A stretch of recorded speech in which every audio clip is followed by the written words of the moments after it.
Donc aujourd'hui, nous allons corriger la feuille de TD numéro 8 qui s'intitule Déformation plane. Donc dans un premier temps, il faudrait qu'on sache exactement, qu'on s'entende bien sur ce que c'est que des déformations planes. Donc en fait, ça vous l'avez vu normalement en cours pour la plupart, mais maintenant, ça fait peut-être pas de mal de faire un tout petit rappel. Donc qu'est-ce que c'est que des déformations planes? Alors en fait, on parle de déformation plane si on n'a que des composantes de epsilon, le tenseur de déformation, dans un plan donné.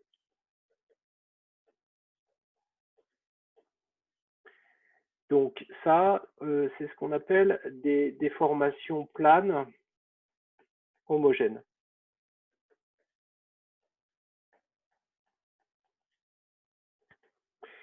Alors, un premier exemple, par exemple, vous avez epsilon qui est défini par ses composantes rangées sous forme matricielle, epsilon 1, 0, epsilon 1, 3, 0, 0, 0, epsilon 1, 3 puisqu'on est symétrique, 0 et epsilon 3, 3. Voilà, donc ça, en fait, c'est un état de déformation plane dans le plan E1, E3, par exemple. Un autre exemple, donc celui qui va nous intéresser pour l'exercice, cet état de déformation-là, epsilon 1, 2, 0, 2, epsilon 2, 2, 0, 0, 0, 0, et bien là, on est encore en déformation plane dans le plan, mais cette fois-ci E1, E2. Alors, ça ne suffit pas. Il faut également, si ce n'est pas une mesure, mais si on part en fait d'un postulat du tenseur de déformation, il faut aussi que toutes les composantes en fait du tenseur de déformation soient fonction de x1 et x2. Voilà, donc ça c'est quelque chose qu'on va avoir de base dans nos hypothèses quand on est en déformation plane. Alors, ça ce sont les exemples sur la forme du tenseur des déformations infinitésimales ou du tenseur des déformations linéarisées. Et maintenant, la question c'est quand rencontre-t-on ce type de tenseur? Donc en fait, sur quel exemple concret on peut avoir ce type de tenseur? Alors vous allez pouvoir avoir ce type de tenseur de déformation plane essentiellement pour des structures en fait qui ont une grande dimension par rapport aux deux autres.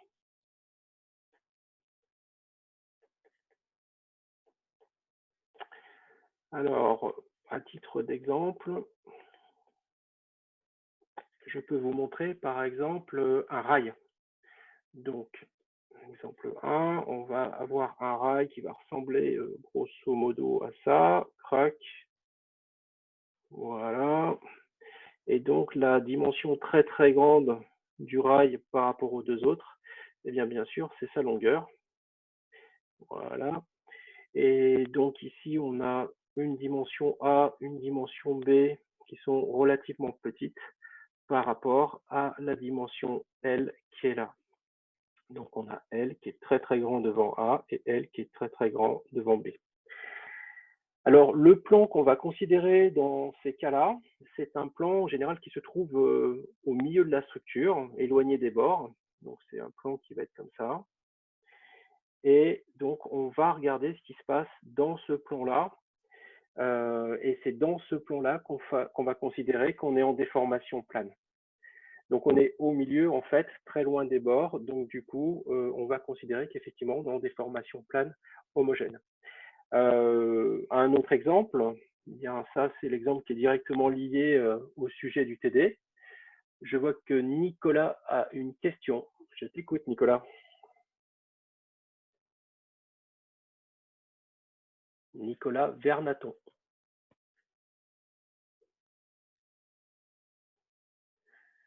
Alors j'ai l'impression, oui, Non, j'ai pas de question, je sais pas pourquoi, genre ça s'est mis en comme C'est ça. parce que tu as Désolé. cliqué sur la petite main bleue. Donc, tu décliques sur la petite main bleue et comme ça, je saurai que tu n'as pas de question. Merci.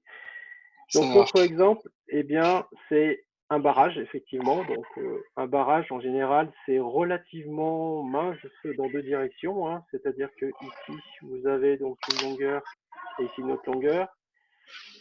Nicolas, il faudrait que tu coupes ton micro. Ok. Et dans cette direction-là, par exemple, on peut appeler la profondeur. Et bien là, encore une fois, on va voir PR qui va être très très grand devant A ou PR très très grand devant B. Et encore une fois, eh bien, on va s'intéresser à une section donc, qui est au milieu. Donc on va faire un plan qui est au milieu de cette structure très très grande et on va étudier ce qui se passe en fait dans ce plan-là. Ce n'est pas pour le TD, mais néanmoins c'est important que vous sachiez que ça existe. Donc là, j'en étais au petit C. Ce qui est important que ça existe, c'est qu'on peut aussi avoir ce qu'on appelle des déformations planes, mais généralisées. Donc le généralisé est à prendre en fait en opposition avec le terme homogène. Donc les déformations planes généralisées, c'est comme des déformations planes que vous avez vues juste avant, mais vous allez avoir en fait un terme supplémentaire, c'est-à-dire que le terme, bon, prenons par exemple des déformations planes dans le plan E1, E2, comme tout à l'heure, eh bien la différence, c'est que ici vous allez avoir en fait une déformation suivant le sens long qui est différente de 0. Voilà, donc ça c'est ce qu'on appelle des déformations planes généralisées. Ça, vous en avez déjà rencontré. Ça, c'est ce qu'on a par exemple lorsqu'on fait des mesures avec des jauges de déformation. Voilà, donc en fait, on n'a pas accès avec les jauges à epsilon 3,3, mais par contre, on est en déformation plane généralisée éventuellement, parce qu'on peut être aussi en déformation plane homogène. Alors, juste une petite remarque, c'est qu'en fait, ce tenseur-là de déformation plane, qui est une déformation plane généralisée, c'est ce tenseur qu'on rencontre lorsqu'on est en contrainte plane homogène.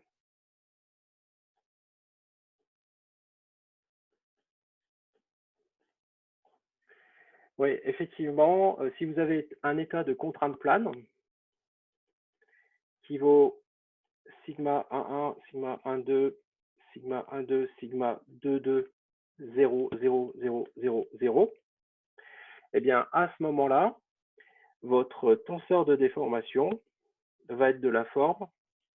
Alors, si vous pouvez faire ça avec la loi de comportement de Hooke, vous allez trouver qu'en fait, il vaut sigma moins mu sigma 2,2 sur E, sigma 1,2 sur 2G, symétrique, sigma 2,2 moins nu sigma 1,1 sur E, et enfin 0, 0, 0, 0, et le dernier terme qui vaut moins nu sigma 1,1 plus sigma 2,2 sur E. Voilà. Donc vous voyez qu'effectivement, ici, notre tenseur en fait de déformation est en déformation plane généralisée, puisque ce terme-là n'a pas de raison en fait d'être égal à 0. Voilà, donc maintenant on va attaquer la résolution des questions du TD et on va commencer par la partie A. Donc dans la partie A, on va considérer le barrage sans aucune sollicitation due à son poids propre. Donc pas de poids propre du barrage pris en compte.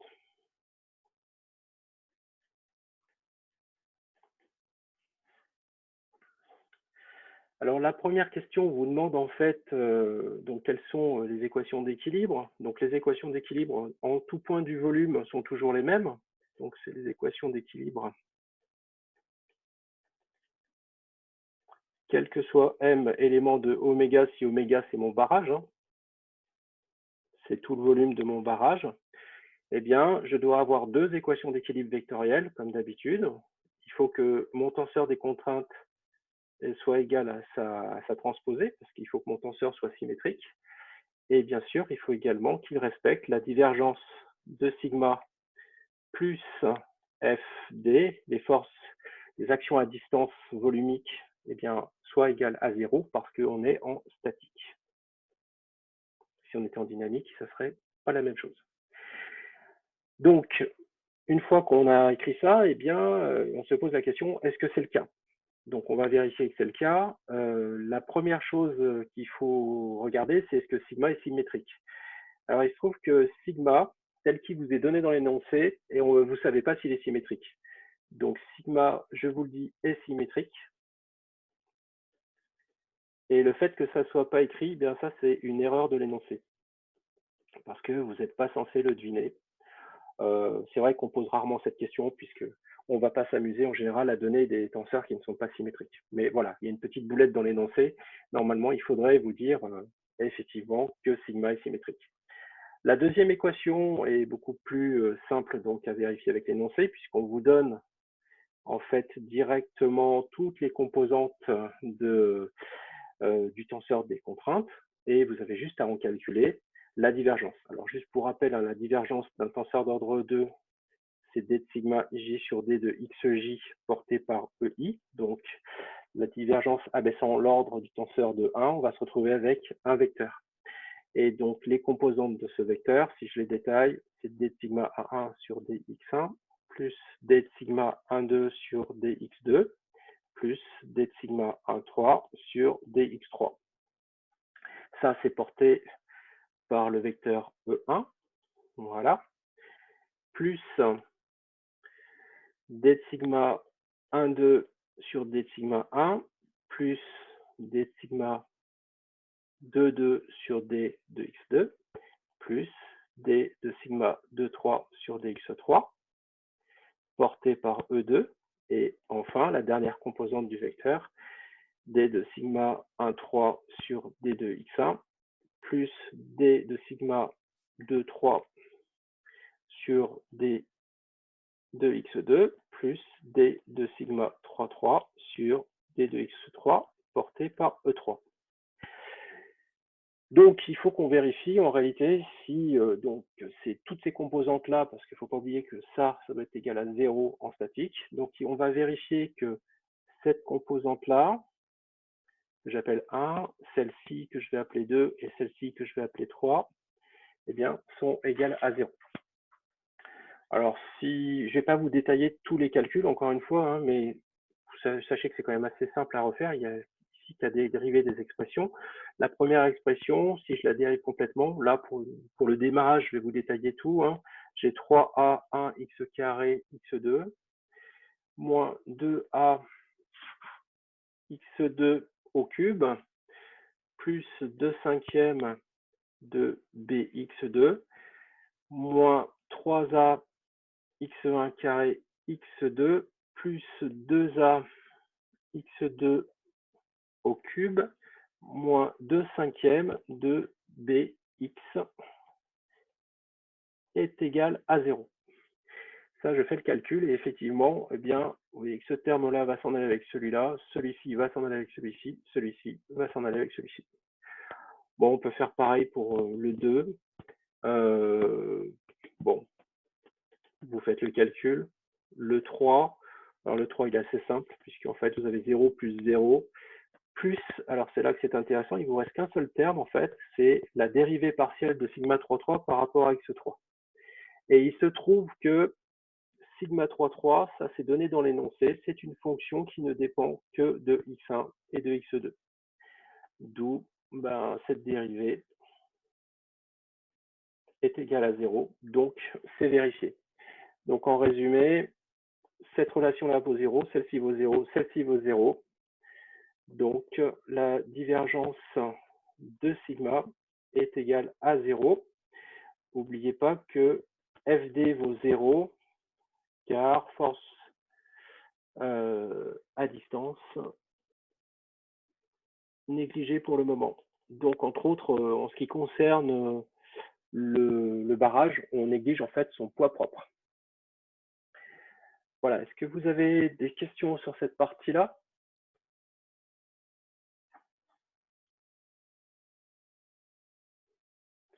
N'hésitez pas à me dire si ça va trop vite, pas assez vite, hein. Je peux accélérer si vous souhaitez.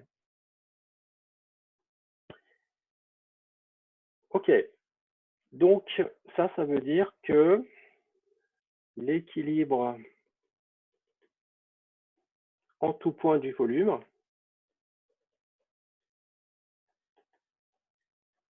est vérifié.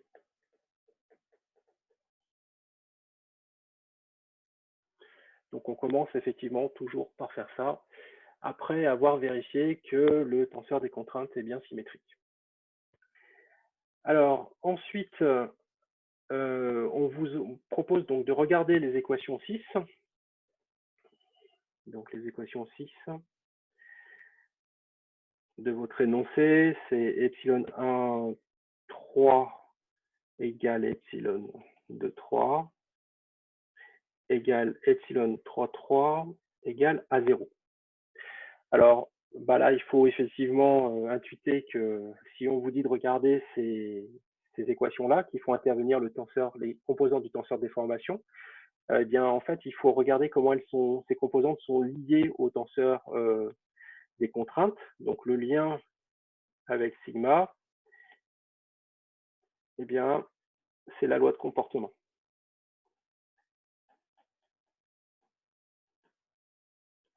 Donc ici, on va utiliser la loi de Hooke. Donc, sous forme de composante, elle s'écrit epsilon ij égale moins nu sur E sigma kk, donc la trace de sigma delta ij, plus 1 plus nu sur E, facteur de sigma ij. Voilà. Donc, la première série d'équations qu'on a là, qui est égale à 0,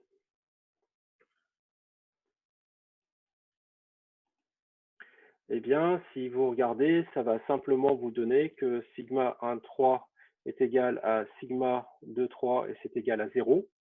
Et ça nous apprend rien parce que ça, c'est déjà dans l'énoncé, en fait.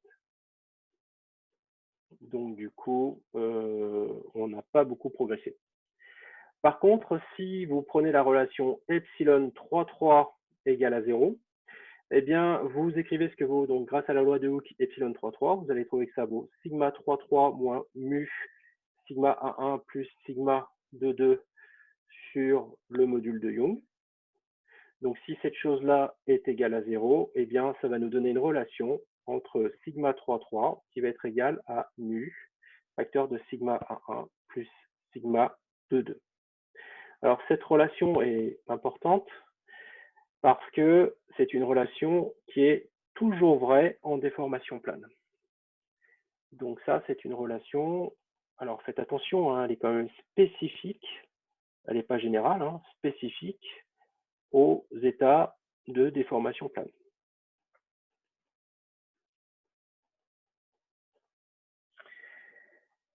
Voilà. Alors, ensuite, on vous pose une question qui, en réalité, n'en est pas vraiment une, puisque c'est juste une vérification. Je trouve que c'est un peu dommage qu'on ne vous explique pas comment est-ce qu'on obtient le fait que les équations de compatibilité qui concernent les déformations, eh bien, comment elles sont liées en déformation plane aux composantes du tenseur des contraintes. Donc, je vais prendre un tout petit peu de temps. On n'est pas tout à fait dans le scope de l'exercice, mais simplement pour vous faire un petit rappel sur les équations de compatibilité.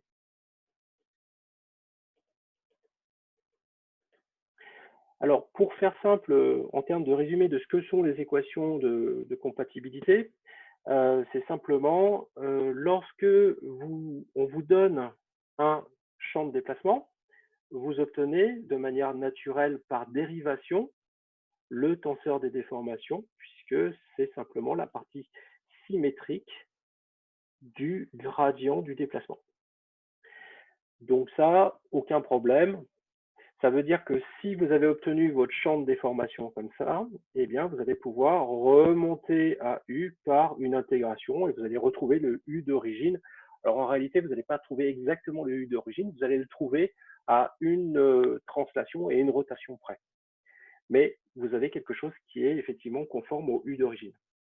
Donc, quand est-ce qu'on a besoin des équations de compatibilité? Eh bien, si on donne epsilon ou si on donne sigma, c'est pas mieux parce qu'en fait, si on vous donne sigma, il faudra remonter à epsilon par la loi de comportement et il faudra ensuite vérifier que ce epsilon respecte les équations de compatibilité. Donc, si on vous donne soit sigma, soit epsilon, eh bien, epsilon doit respecter en fait ces équations de compatibilité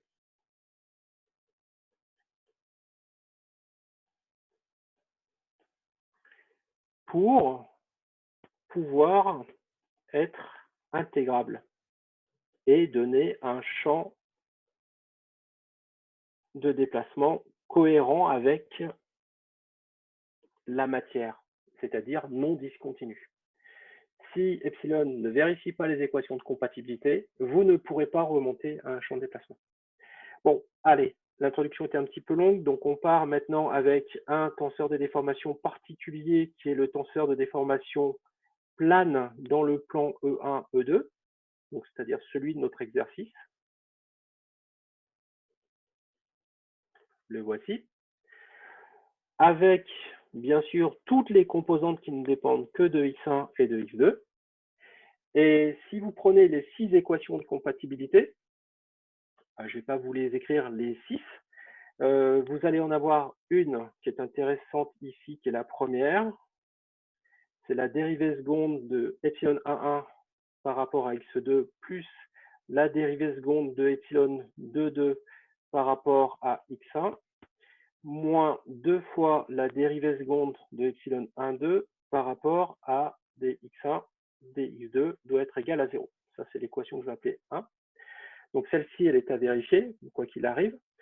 La suivante, alors je ne vais pas toutes vous les écrire, mais je vous montre qu'effectivement, si vous prenez en considération cette hypothèse-là, eh bien, et plus tous les termes qui sont nuls ici, ça, ces termes nuls-là sont très très importants, tous les termes qui sont nuls ici, à l'horizontale et en verticale, eh bien, vous allez trouver qu'effectivement, la deuxième équation de compatibilité, qui est là, dérivée seconde de epsilon 3,3 par rapport à x2, moins 2 fois la dérivée seconde de epsilon 2,3 par rapport à dx3 dx1 est égal à 0. Mais alors ça, c'est un petit peu différent parce que ça, c'est toujours vérifié. Vous pouvez regarder avec un tenseur de déformation en déformation plane, avec des composantes qui ne dépendent que de x1 et de x2, et bien en fait, cette relation est toujours vérifiée. Voilà. Et si vous faites ça pour alors vous avez 6 équations de compatibilité. Donc pour les 4 autres, elles seront toujours vérifiées. Alors attention, c'est parce que on est en déformation plane. Ce n'est pas vrai tout le temps, mais si on est en déformation plane, eh bien effectivement, la seule équation de compatibilité à vérifier, c'est celle-ci. Donc ça, c'est un point qui est très très important. En fait, tout ça, tout ce que je vous raconte, c'est dans votre cours, puisque je l'ai lu juste avant de commencer le TD. Effectivement, c'est tout dans votre cours. Donc du coup, qu'est-ce qu'on fait? On prend cette équation 1, là, et on injecte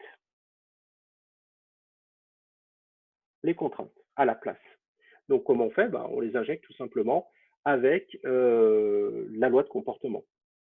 Et donc 1, du coup, si vous injectez les contraintes, ça va vous donner 1 sur E, facteur de la dérivée seconde de sigma 1,1 par rapport à x1, facteur de moins nu carré moins nu, plus la dérivée seconde de sigma 1,1 par rapport à x2 carré, facteur de 1 moins nu carré, plus la dérivée seconde de sigma 2,2 par rapport à x1, facteur de 1 moins mu carré, et je vais continuer sur la ligne d'après, plus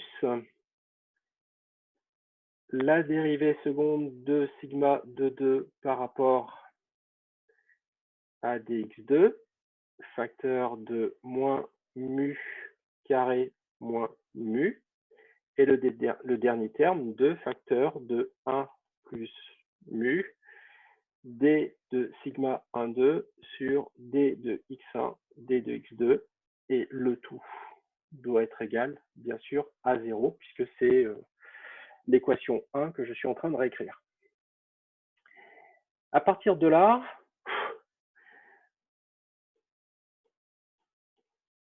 on ne peut plus faire grand-chose, donc on va utiliser les équations d'équilibre dans le volume.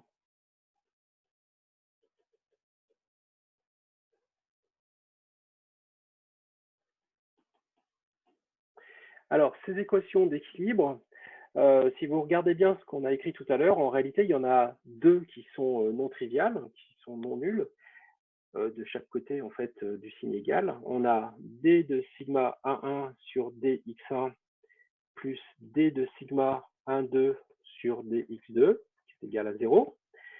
Et la deuxième, c'est d de sigma 1,2 sur dx1 plus d de sigma 2,2 sur dx2 égale à 0. Alors, celle-ci là, je vais la dériver par rapport à x1. Et celle-ci là, voilà, je vais la dériver par rapport à x2. Donc ça va me donner que la dérivée seconde de sigma 1,1 par rapport à x1, plus la dérivée croisée seconde, donc d sigma 1,2 par rapport à dx1, dx2 est égal à 0.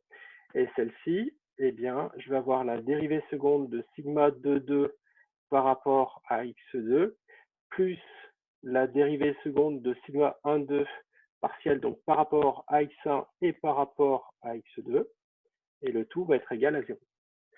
Donc si j'additionne maintenant ces deux équations-là, je vais en obtenir une troisième, qui est que la dérivée seconde de sigma 1,2 par rapport à x1, x2 est égale à moins 1,5 de la dérivée seconde de sigma 1 par rapport à x1 carré, plus la dérivée seconde de sigma 2,2 par rapport à x2.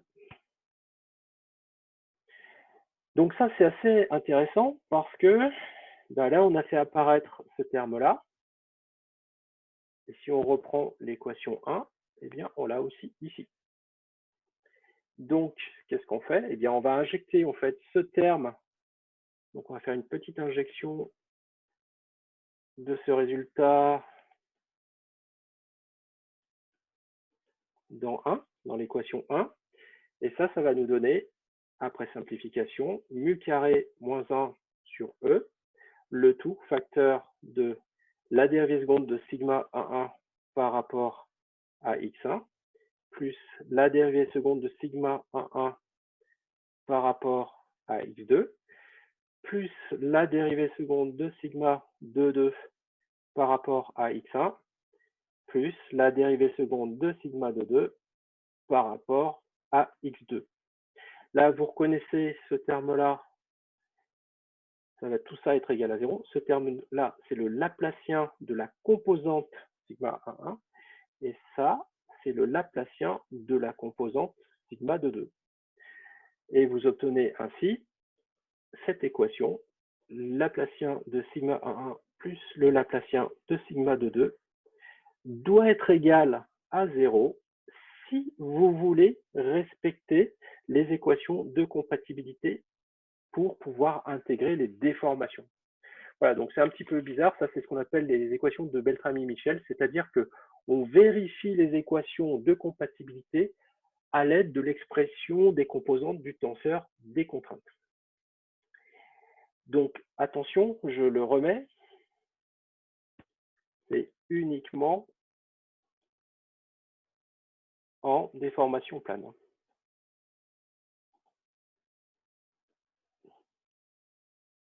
Ça, c'est vraiment très, très important, hein, parce qu'il ne faudrait pas croire que ça puisse exister. Alors, il y a d'autres relations qui peuvent exister suivant des cas particuliers de déformation, mais en déformation plane, on a ce cas-là. Ce n'est pas du tout vrai dans le cas général. Voilà.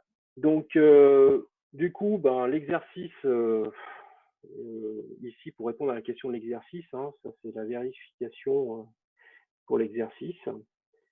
Eh bien, on a juste à calculer le Laplacien. Alors là, ça n'a pas beaucoup d'intérêt. Je vous mets juste en fait les termes qui sont non nuls. On va trouver que celui-ci vaut 6a x1 x2. Celui-ci, donc la dérivée seconde de sigma 1 par rapport à x2, eh bien, ça va donner moins 12 à x1 x2. Et l'autre terme, le d de sigma 2 sur d de sigma 1, il est nul. Et le dernier non nul, c'est d2 sigma 2 sur d2 x2 carré qui vaut également 6 fois x1 à x1 x2. Vous additionnez tout ça et vous obtenez pour l'exercice, effectivement, que le Laplacien de sigma 1 plus le Laplacien de sigma 2, eh bien, c'est vérifié. Voilà. Donc, du coup, on a répondu à la question. Alors, est-ce que vous avez des questions?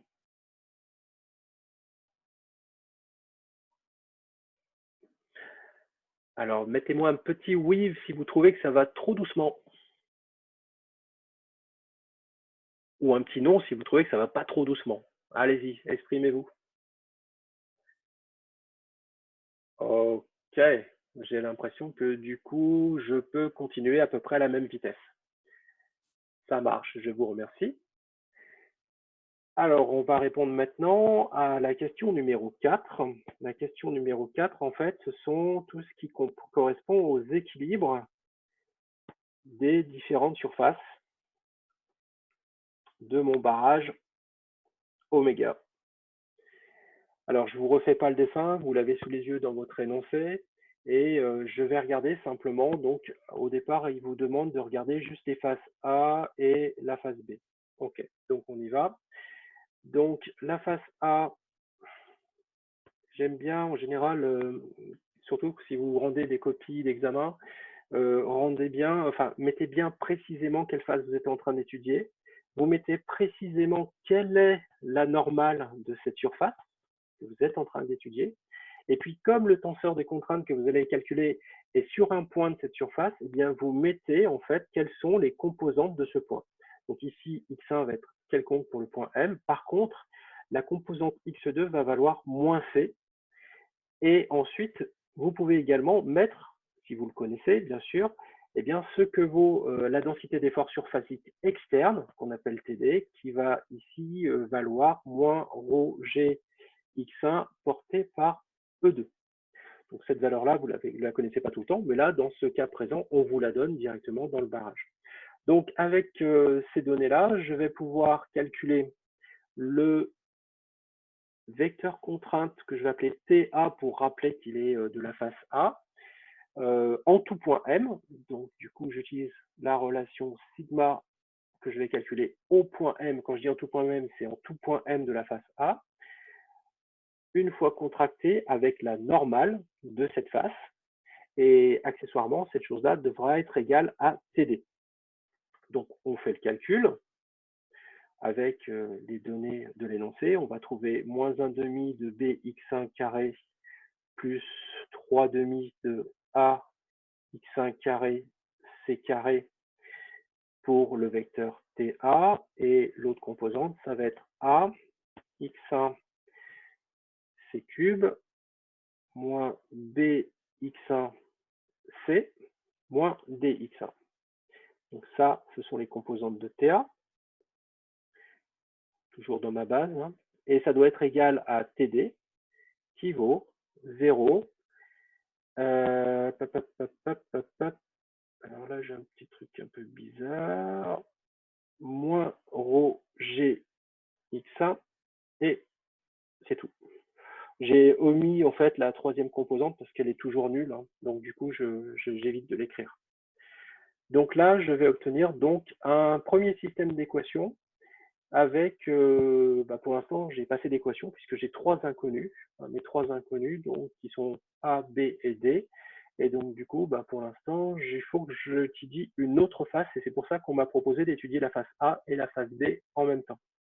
Donc, on fait exactement pareil pour étudier la face B. Donc, la face B, sa normale, comme c'est la face opposée, c'est plus E2. Le point M, il a pour composante X1 et plus C cette fois-ci. Et là, sur cette face-là, par contre, on me dit qu'il n'y a pas de chargement, c'est-à-dire que TD est égal à 0. Donc ça, du coup, je vais pouvoir calculer le vecteur contrainte. Hop là. Je vais pouvoir calculer mon vecteur contrainte qui vaut, que je nomme TB, qui vaut sigma au point M de la face B, fois la normale de cette même surface N. Et ça doit être égal à TD. Bon, pour l'instant, je ne le sais pas encore, mais je vais m'en servir effectivement pour trouver mes inconnus.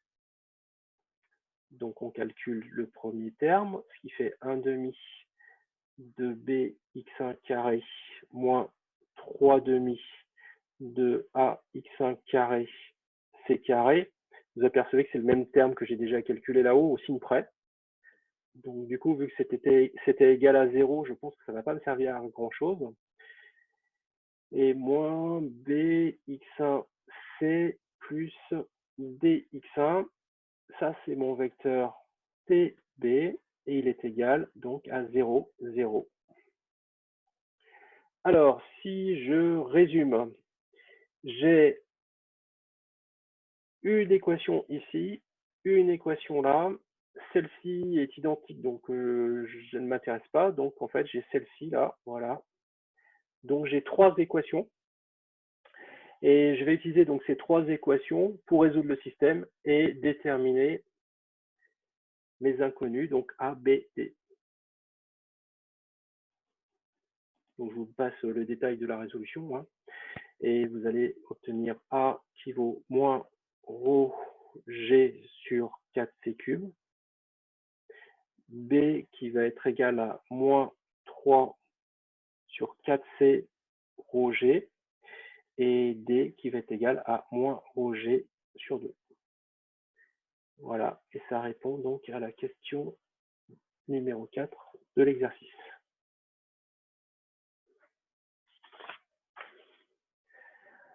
Alors, la face C fait l'objet d'une question indépendante, qui est la question 5.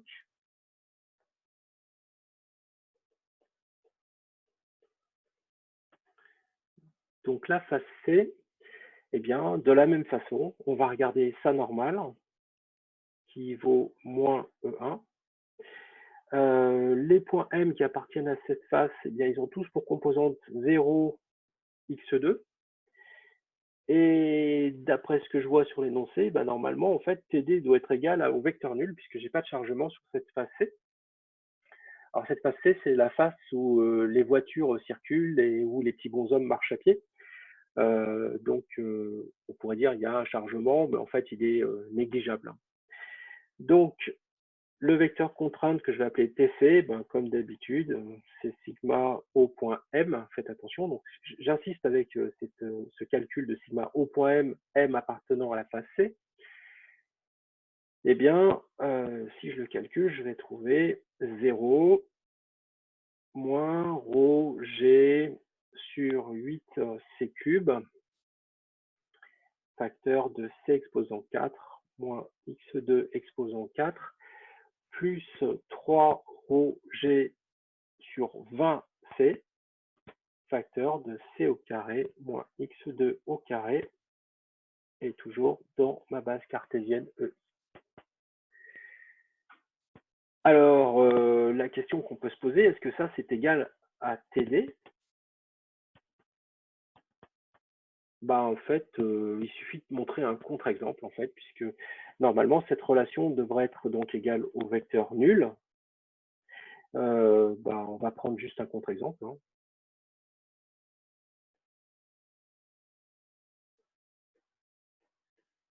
On va se passer en x2 égale 0, ce qui est quand même assez simple.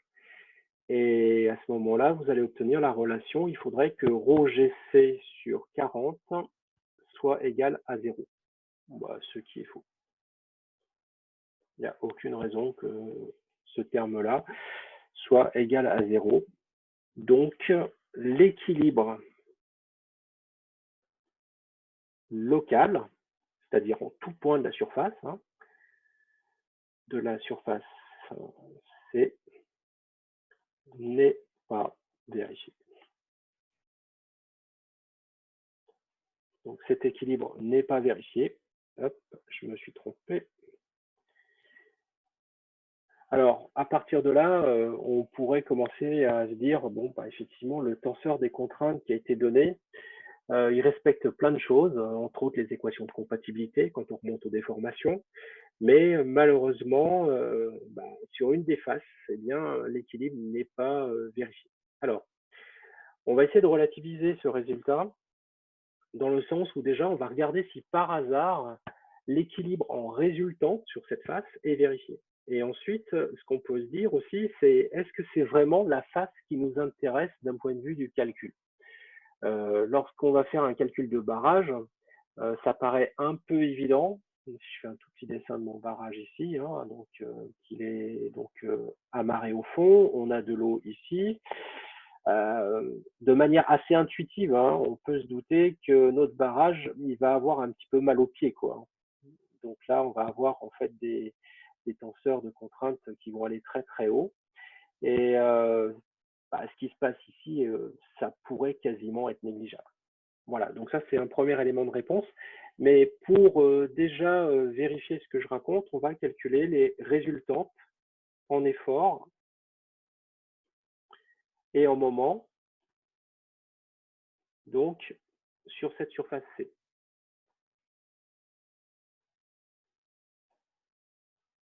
Ça, c'est l'objet de la question 6. Alors, les moments, on va les calculer par rapport à O, et c'est parti. Donc, si je prends ma résultante des efforts internes, voilà, je sais que c'est égal à l'intégrale. Alors, ce que j'ai appelé PR, en fait, c'est la profondeur. Donc, on ne l'a pas dans l'énoncé, vous ne formalisez pas, c'est simplement la profondeur. C'est juste pour que je sois cohérent dans mes intégrales. Plus C, et donc là, je vais intégrer en fait le vecteur contrainte TC par rapport à X2 et par rapport à X3. Donc, si vous menez le calcul complet, vous reprenez bien sûr la valeur de TC qui est là. Voilà, donc celle qu'on avait trouvée ici. Vous l'intégrez entre moins PR sur 2 plus PR sur 2. Bon, là, ça va assez vite, et entre moins C et plus C. Et vous allez trouver que cette chose-là,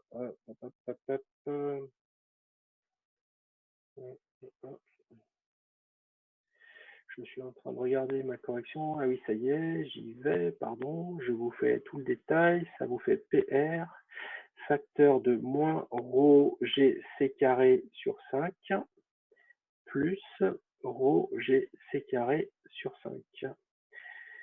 Et ça, c'est porté uniquement par l'axe E2. Donc, du coup, ça fait le vecteur nul. Donc, du coup, ma résultante des efforts internes est égale à 0. Alors, étant donné que je savais que TD vaut 0, eh bien, ma résultante des efforts externes qui est égale à l'intégrale sur ma surface de TD ds, eh bien, je savais qu'elle valait aussi 0. Donc, vous voyez que la résultante des efforts externes est égale à la résultante des efforts internes. Voilà, donc ça c'est un premier point qui peut tempérer un petit peu effectivement ce qu'on a obtenu tout à l'heure lorsqu'on a vu que ça ne respectait pas localement l'équilibre. Ça ne respecte pas localement en effort, mais ça le respecte localement, globalement en effort. Ensuite, on va calculer le moment des efforts internes par rapport au point O. Donc ça va être l'intégrale de moins PR sur 2 plus PR sur 2, donc ça c'est la même chose, de l'intégrale de moins C à plus C. Alors, je vous fais directement le produit scalaire, le produit vectoriel, pardon. Donc, c'est x2 porté par E2 vectoriel.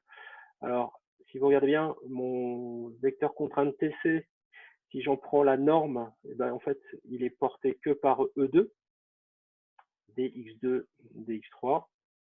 Et c'est pas la peine d'aller plus loin parce que E2 vectoriel E2, ça fait le vecteur nul. Donc ça, c'est égal à 0. Et de la même façon, je pourrais montrer que le moment externe par rapport à O, puisque j'intégrerai quelque chose qui est nul, eh bien, ça vaut aussi 0. Donc, j'ai bien égalité des résultantes en moment entre l'interne et l'externe. Voilà, donc le tenseur des contraintes, effectivement, n'est pas tout à fait ce qu'il faudrait trouver, mais par contre, très bien, on obtient directement l'équilibre global, donc il n'est pas si mal que ça. Voilà, c'est quand même une très très bonne approximation. Et les résultantes, en fait, sont cohérentes avec les efforts résultants externes, et tout ce qui est effort et moment, donc entre les résultantes internes et les résultants externes. Alors, j'ai rajouté une 7e question qui n'est pas demandée, parce que je trouve que c'est quand même un peu dommage d'en arriver jusque-là sans demander ce qui se passe sur la face D.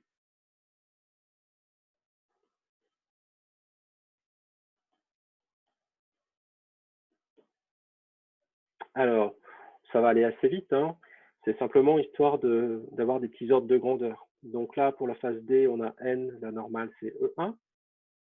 Le point M, il a la composante H, X2. Par contre, je ne connais pas TD, hein, donc je ne sais pas en fait quels sont les efforts externes. Alors ça va être plutôt l'inverse, hein. Je sais que mon barrage est ancré dans le sol, donc ça va me donner en fait que va subir finalement comme effort externe en fait le sol dû au barrage en fait. Dû au barrage, donc sous chargement, c'est-à-dire sous la pression de l'eau. Donc je fais pareil, je calcule, alors il faut faire attention, là c'est T grand D, c'est le vecteur contrainte, hein, la notation n'est pas forcément bien choisie, scalaire N, et là, alors le calcul est assez compliqué, donc c'est peut-être un peu pour ça qu'on ne vous le demande pas en général, mais une fois que vous le faites, vous allez trouver que ça vaut moins ρ g h x2 sur 20 c cube, facteur de 6c carré plus 5h carré moins 10 fois x2 carré. Et il a une deuxième composante, ce vecteur contrainte, qui vaut moins ρg sur 40c cube, cette fois-ci, facteur de c carré moins x3 carré. Non, c'est pas un x3, c'est pas possible, c'est un x2, je me suis trompé. Voilà. Facteur de c au carré plus 15h au carré moins 5x2 au carré. Donc ça, c'est mon vecteur contrainte, donc qui s'exerce en tout point M de ma face D.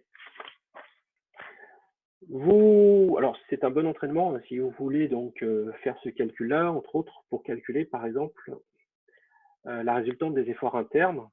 Donc là, c'est pas la peine d'intégrer dans la troisième dimension parce qu'on n'a pas de terme. On aurait pu s'en passer aussi tout à l'heure. Hein. C'est juste histoire de vous montrer comment faire de manière générique. On va intégrer donc ça suivant la petite élément de surface. Et là, vous allez trouver 0 et moins PR sur 2, donc la profondeur du barrage, ρ g h carré. Bon, on peut s'y attendre, hein, en fait, hein, ça veut dire que vous n'avez en fait que un effort suivant l'axe E2. Alors, si vous regardez bien, si vous avez un effort que suivant l'axe E2, en fait, le sol, eh bien, le sol est cisaillé.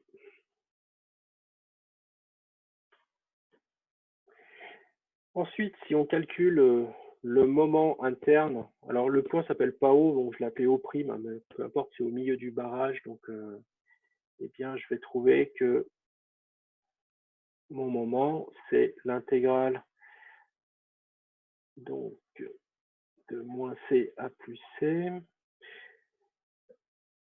du produit vectoriel suivant. Donc ça, c'est mon point. C'est les composantes de mon point hx de 0 vectoriel. Et donc là, ça, c'est la composante que j'appelais TD de 1. C'est la première composante de mon vecteur contrainte. Et TD de 2, c'est la deuxième composante de mon vecteur contrainte. C'est pour éviter de les réécrire complètement.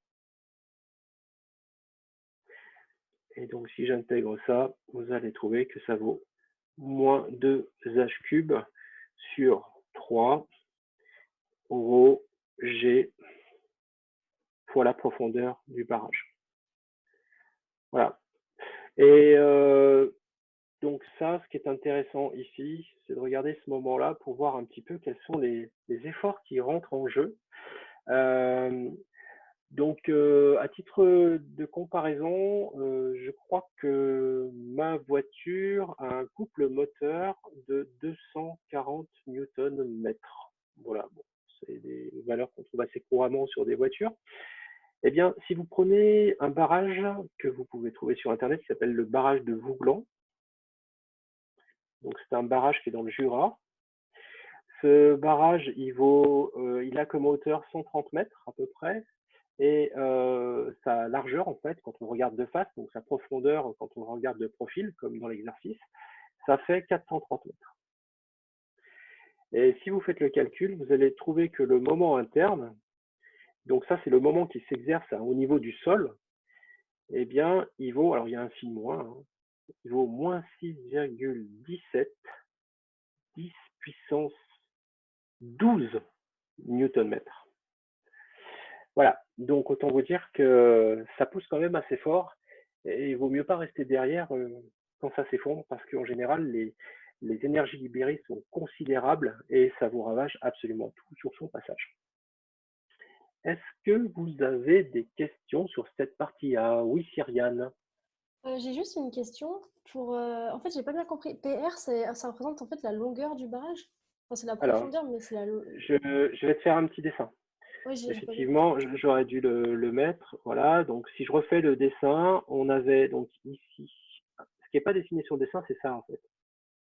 Voilà, OK, d'accord. donc PR, c'est ça en fait. D'accord, je vois, C'est merci. cette longueur-là. Voilà. Et ça, c'était la zone d'étude. Alors en réalité, cette zone d'étude, elle n'est pas là, hein. Comme vous l'avez bien compris, hein, elle est là en fait, hein. Elle est au milieu du barrage. Puisqu'on est en déformation plane, effectivement, sur ce barrage. Donc la vraie zone d'étude, c'est ce que je suis en train d'assurer en jaune là. D'accord, merci. Oui, je t'écoute. Est-ce qu'on pourrait avoir l'équilibre global qui est vérifié et l'équilibre local qui n'est pas vérifié? C'est exactement le cas ici. C'est-à-dire qu'on a Ah, l'équilibre. le contre. Ah, le contraire, c'est ça? Le contraire, d'accord. Non, si l'équilibre local est vérifié, forcément l'équilibre global est vérifié. Ok. Est-ce qu'il y a d'autres questions? Non? Alors, donc, on va passer à la partie B. Donc, dans la partie B, là, c'est l'inverse. On ne va pas du tout prendre en compte la sollicitation, donc il n'y a pas d'eau. Donc, c'est un jour où il ne pleut pas beaucoup. Et par contre, on va prendre en compte le poids du barrage. Donc, on va introduire donc une masse volumique du barrage, je crois, qui est notée ρ étoile pour la distinguer de la masse volumique de l'eau qu'on avait tout à l'heure, qu'on avait appelée ρ. Alors, si on a ça, eh bien, le barrage est soumis à une compression pure.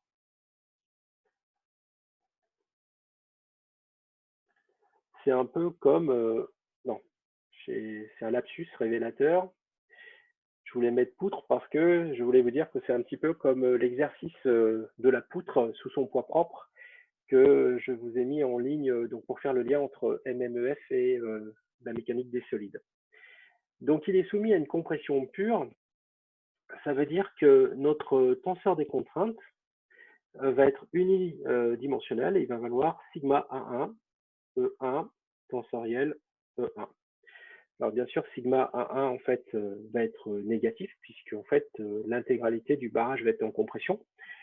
Alors intuitivement, on peut comprendre assez simplement, mais c'est qu'une intuition, hein, que ben, l'état de compression va être très très grand ici. Hein. Alors, il faudrait que je prenne la valeur absolue de sigma A1. Et en condition limite, eh bien, sur la surface qui est là, on doit avoir sigma A1 qui est égal à 0. Donc sigma A1 est une fonction de x1. Et je connais comme condition limite, donc effectivement, que sigma 1 égale 0 sur la surface. Et je ne connais pas par contre la valeur de sigma 1, donc en bas du barrage, ici. Bon, on pourrait la deviner assez simplement, mais ce n'est pas le but.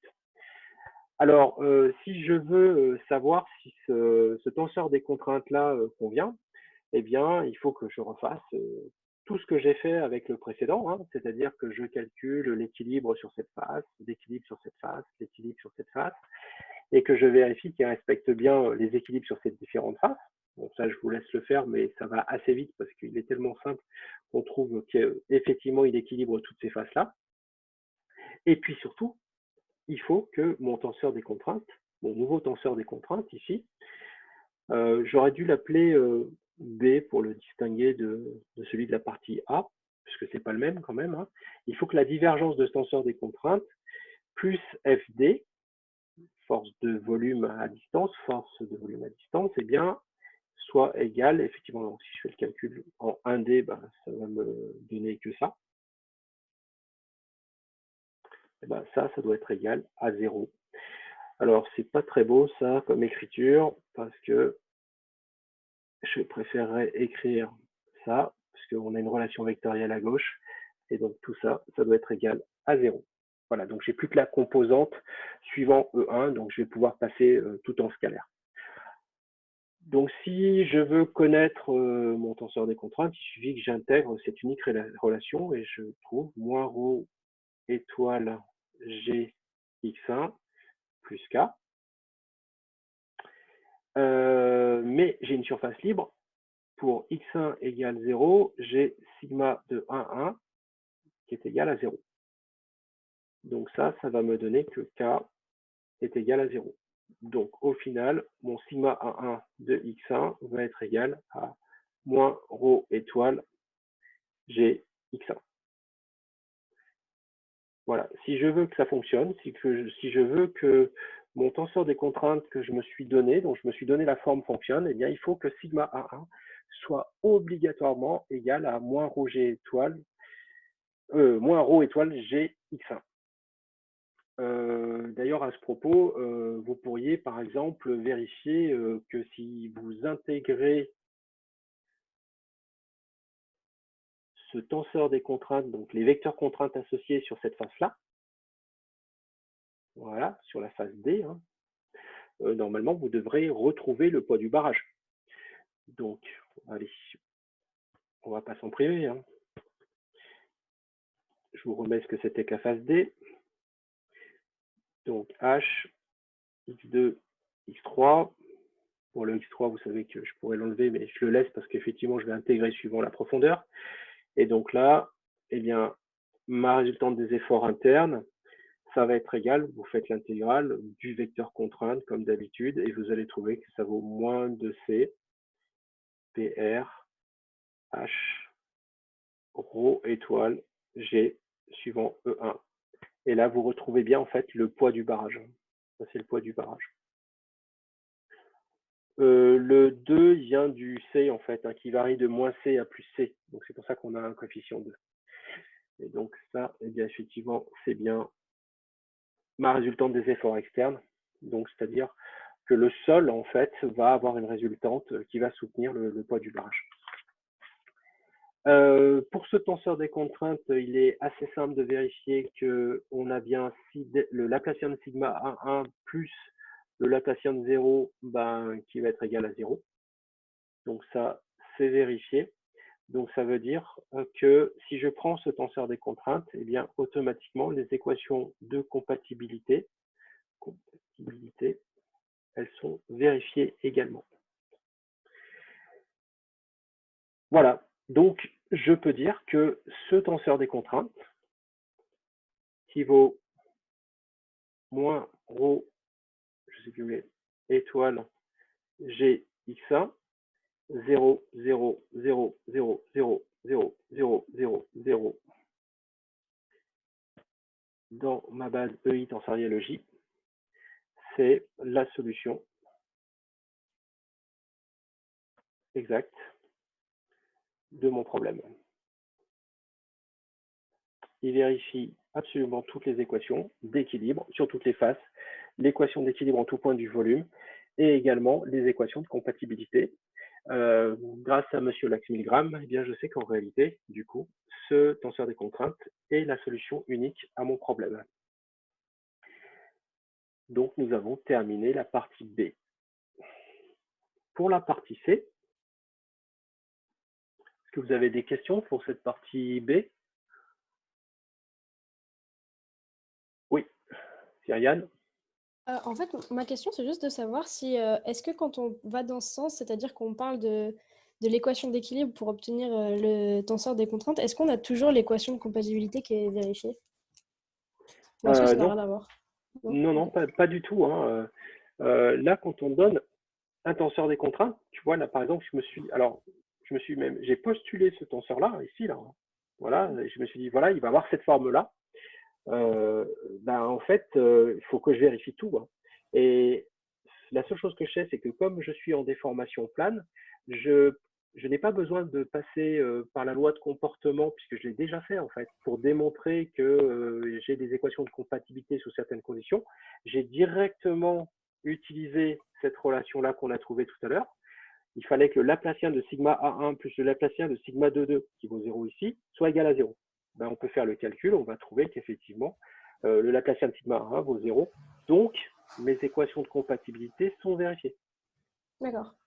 Voilà. Donc, ça vient du fait que j'ai postulé un tenseur de contrainte et que mon problème est en déformation plane. D'accord, ça marche. Merci. Tout à fait. J'ai gardé mon hypothèse de déformation plane que j'avais utilisée au départ. Est-ce qu'il y a d'autres questions? Pas d'autres questions. Eh bien, donc on attaque la partie C. Donc la partie C, eh bien, c'est une partie de votre cours qui s'appelle la superposition des états.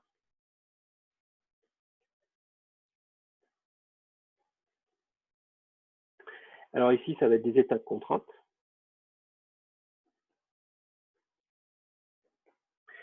Et donc, bien ici, si on superpose les deux états, c'est-à-dire l'état de contrainte de la partie A plus l'état de contrainte de la partie B, eh bien, on va obtenir un état de contrainte, on va dire, un peu plus réaliste,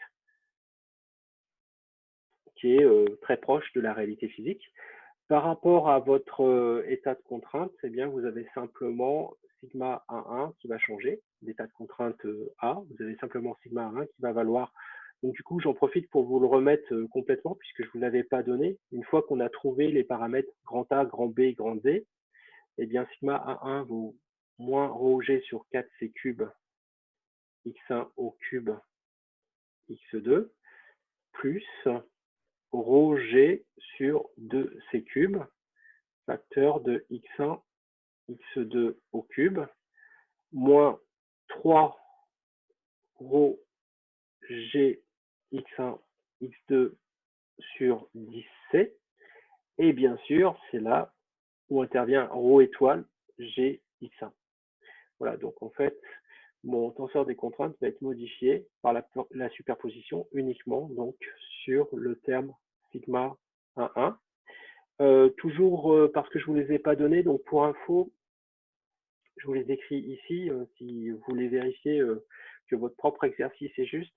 Moi, j'ai trouvé que sigma 1,2, c'est égal à moins ρg sur 40 c cube facteur de c carré moins x2 carré facteur de c carré plus 15 x1 carré moins 5 x2 carré. Voilà. Et sigma 2,2, c'est égal à moins ρg sur 4 c cube, facteur de c moins x2 au carré, facteur de 2c plus x2. Et voilà, l'exercice est terminé. Donc, je voulais maintenant savoir si vous aviez des questions. Je vous laisse vous exprimer.